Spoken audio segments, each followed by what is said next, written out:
Por vosso nome e vossa glória, libertai-nos, ó Senhor. Salmo 78, um bom dia. Em nome do Pai, do Filho e do Espírito Santo. Amém. Recorramos sempre à poderosa intercessão de Maria Santíssima, nossa Mãe, e de São José, o Justo.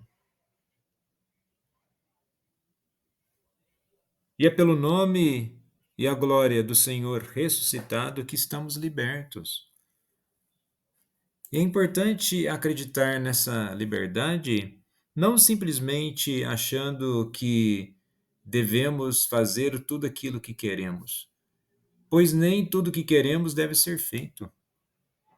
E na liturgia de hoje celebramos o ofício da memória de São Cirilo de Alexandria.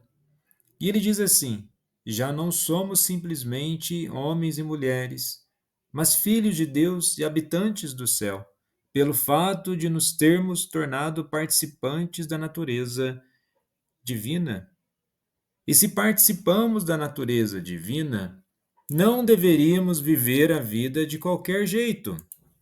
É preciso, então, que a nossa consciência e a nossa forma de enxergar a vida esteja de concordância com aquilo que Deus quer.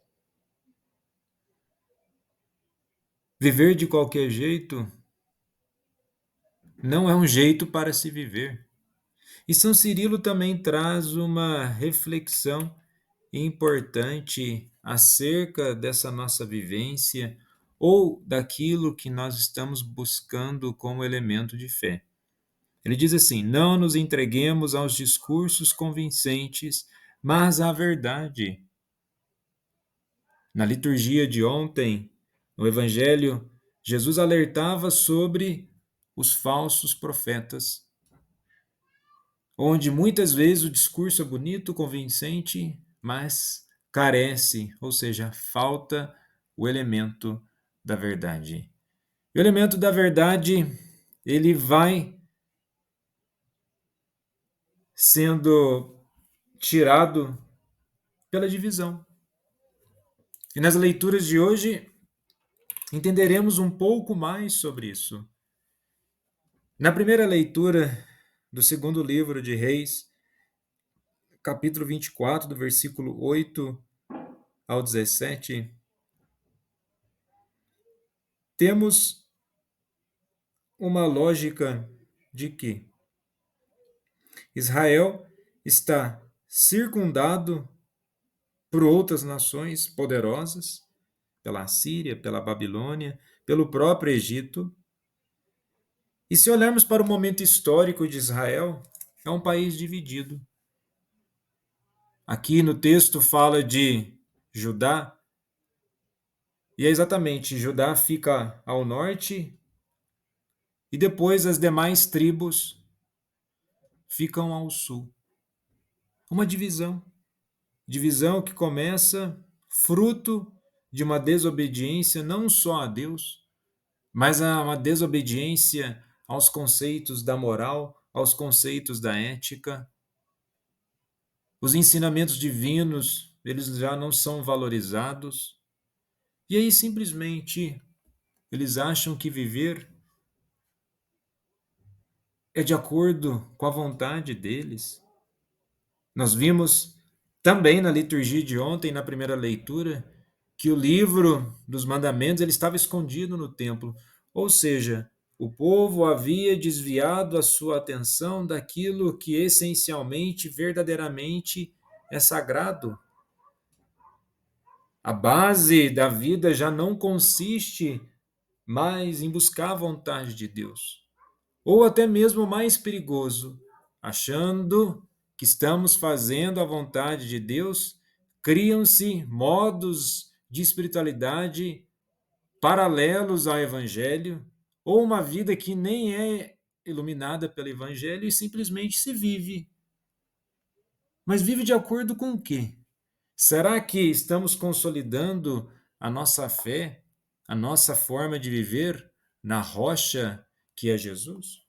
E é exatamente isso que o nosso Senhor nos orienta no Evangelho de hoje, em Mateus 7, do versículo 21. ao 29. Primeiramente, o reino de Deus não é uma diversão. E o texto aqui traz uma mensagem forte. E Jesus começa: nem todo aquele que me diz Senhor, Senhor entrará no reino dos céus, mas o que põe em prática a vontade de meu Pai que estás nos céus. E vejamos bem, qual é a vontade de meu Pai que estás no céu? Qual que é o novo mandamento que Jesus disse? O novo mandamento vos dou, que vos ameis uns aos outros como eu vos amei. Está lá em João 13, versículo 34 a 35. O mandamento de Jesus não está na questão de ficar profetizando, na questão de expulsar demônios e de fazer milagres. Vejamos bem, profetizar, expulsar demônios, milagres são consequência do serviço no reino.